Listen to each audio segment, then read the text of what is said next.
So, katatapos lang yata ng APEC Summit kasi 11 to 17 yata yung schedule. Tapos na kanina. Well, 18 na sa Pilipinas. 18 na rin yata sa Anemica, umaga na no? Shout out po sa Anemica.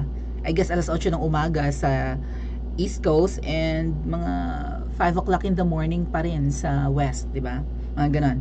Hindi ko na alam kung nagpalit na kayo ng nag-adjust na kayo ng DST. Hindi ko alam kung kailan yung schedule ng daylight saving time na yan. But yeah, 18 na rin pala sa US. So kahapon natapos yung APEC Summit. And then ito nga po, lumabas yung mga pictures ni PBBM na parang nasa inuman lang. Ang kaharap po niya dito ay syempre yung mga, 'di ba, mga politicians ng Anemica. At yung nga po si Kamala Harris yata yung babaeng yan.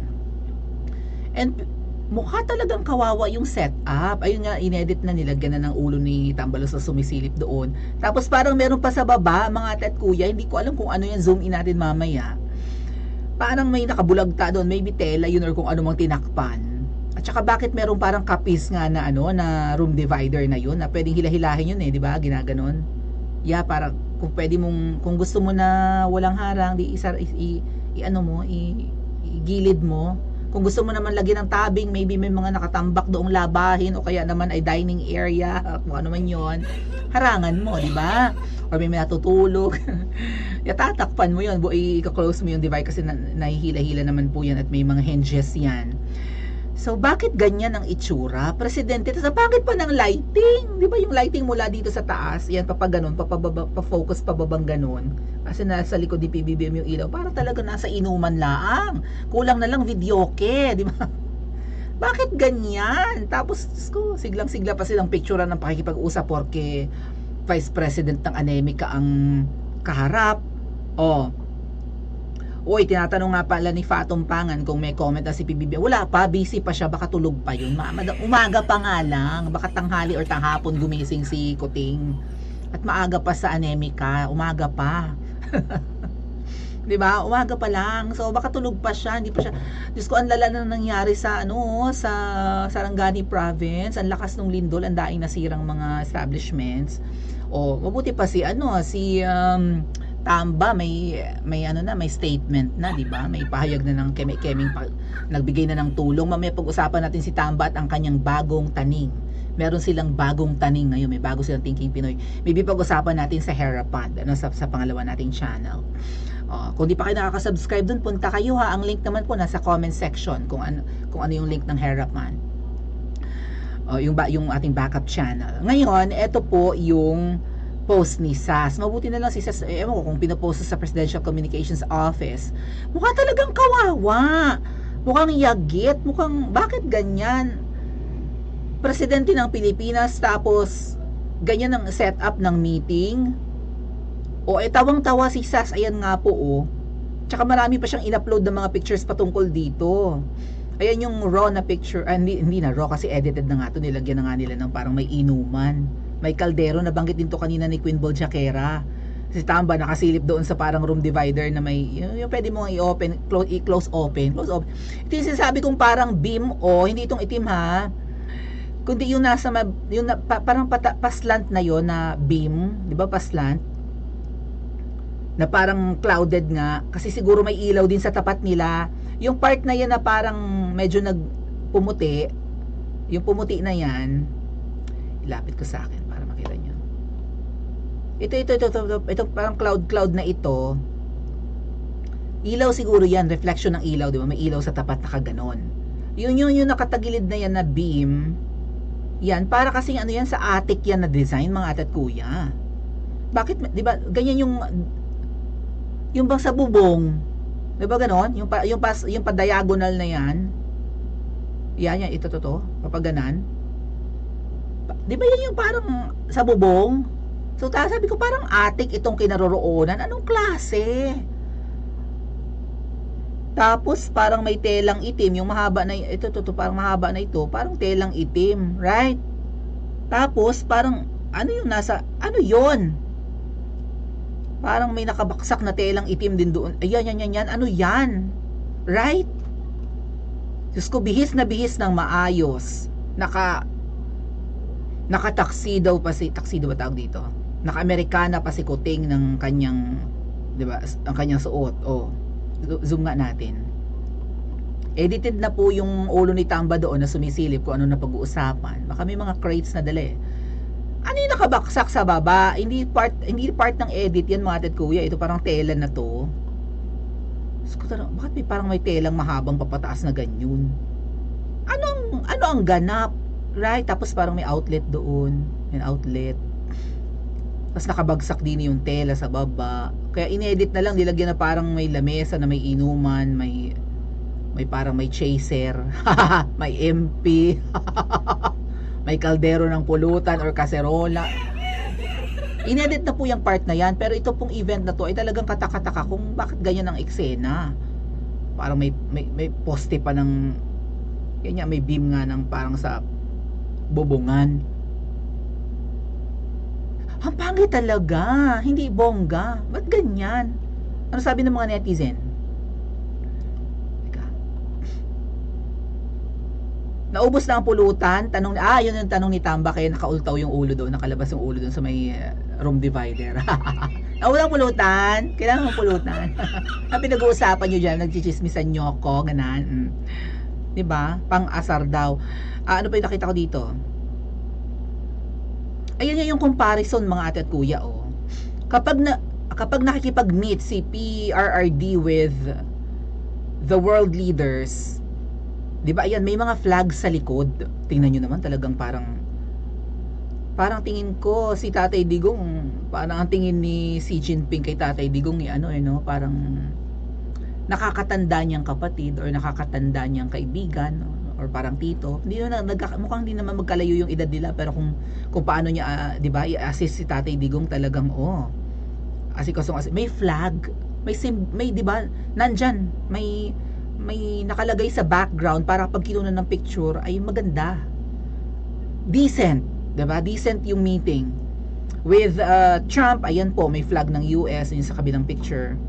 With Putin, ayan, may flag ng Russia, flag ng Philippines, may table na maayos, may center table pa nga, console table, kung ano man tawag dyan, may pa-flower. Para pag pinicturan, maganda, formal. Yung kay PBBM, point, parang nasa inuman. Sabi na isa dito, kakahimod ya, ayan, ganyan talaga, madaming bagay, sunod-sunuran lang sa tabi. Sabi nga po ni Queen Boljakera, paano kang igagalang PBBM, paano kang bibigyan ng respeto ng mga pinupuntahan mong bansa, ikaw mismo ay under ng butod. Hindi mo nga may pagtanggol si VP Sara sa mga nang-aaway. Sabi ng puting ahas ay nung kinausap ka ni Senadora Amy at ni VP Sara nung birthday ni Senadora Amy, wala kang magagawa sa mga nang-aaway kay VP Sara. Wala kang nagagawa sa gustong mambalahura. Lahat ng mga nangbabalahura kay VP Sara ay ka-unity mo yun. Wala kang magawa. Tapos kung paano maniobrahin ni Butod ang Pilipinas, wala ka ring magawa. Ay sino ang re-respeto nga sa yun yan? May ano nga pala dito si Attorney Nick, may reaction din. Hold on pakita ko na sa inyo. Which makes sense. Lalahan nyo, abuga. Oops, baka makapiright tayo. Hold on, open ko lang. Ay, makaka-copyright yes, walang audio dapat. Shinare niya to, ninik din yung ano na yan, yung picture na yan. Ito yung picture na walang inuman mga ate at kuya ha. Yan Teka, stretch ko ng konti. Ayan. 'Di ba yan 'yon? Walang lame-lamesa ha, walang. Tingnan nyo, ito yung raw photo, wala doon ang ulo ni Tamba sa dulo, walang lamesa ng ginawa na ngang meme. Ang pangit pa ng lighting, parang nasa inuman talaga sila. Anong lugar yan? Ang pangit. Kulang ko na lang sabihin ang dugyot. Hindi appealing ang kausap mo, Vice President ng US, sa ganyang lugar ka lang kakausapin. 'Di ba? Hindi inayos ang setup. Sabi nga ni Attorney Nick dito, ano sabi niya? Hindi ba obvious ang antas ng itinapat? Hanggang dyan ka lang. Ika nga ng mga foreign germs, tingnan natin kung ano sasabihin ng mga Hanggang dyan ka na lang, ika nga ng mga foreign germs. O ganito lang yung setup na kung saan ka namin kakausapin. Kasi ganyan lang yung leveling. Kung ako yon imimit sa isang lugar na ganyan, ay hindi. Hindi pwede. Kami nga ni Attorney Nick, pagka, di ba, kapag makikipag-meet sa mga, say may mga followers siya or subscribers ako na makikipag-meet sa amin, we make it a point na nasa maayos kaming lugar. Safe and decent. Fans lang yun subscribers niya, followers niya, tagahanga ni Attorney Nick, 'di ba, mga nakikinig sa amin sa radyo, nanonood. Minimit namin sa lugar na maayos. Restaurant na hindi putyo-putyo. Mga ganon. Ito, presidente ang kaharap, tapos ayan, Attorney Nick, Attorney Nick, Kuting, kung paano ka maliitin ng ibang bansa, sa ganyang lugar ka lang nila tatagpuin. Nagpa-picture ka pa naman porket ang kaharap mo ay Vice President. Ikaw hangang-hanga ka sa Vice President ng US. Vice President ba si Kamala? Bulat-latin nga natin, baka magkamali pa ako eh. I think she's the Vice President, right? Oh, Vice President ng US. Ayan, yung kaharap ni Kuting sa Anemika. Oh. Ayan, babaitang yan. Vice Presidente, tapos kung kausapin si Kuting sa mukhang nasa inuman. Diba? At least para siguro si Kuting parang tagahanga ng Vice President ng akala siguro ni Kuting, porket kaharap na niya yung mga foreign dignitaries na yan, mga matataas na opisyalis sa ibang bansa, ay ikakadagdag points niya. O yan si Kamala, diba? Yan nasa yung babaita. Parang ikakapogi points niya. Diyos ko naman, Kuting, ang pangit tingnan. Yagit na yagit. Itong picture na to, well, wala tayong magagawa. Mali natin, kahit ganyan yung kanilang lugar na pinag-uusapan, ang kanilang pag-uusapan naman ay importante, right? Pero sabi, ang pinag-usapan nga pala dito, mga kuya, ay itutuloy daw ng US ang pagpoprotekta sa Pilipinas kapag inaapi daw ng China. Ayun, yung nang aapi sa China, hinarap din ni Kuting doon. Pag-usapan natin mamaya. Hinarap din niya si Xi Jinping sa Anemika, doon pa talaga hinarap.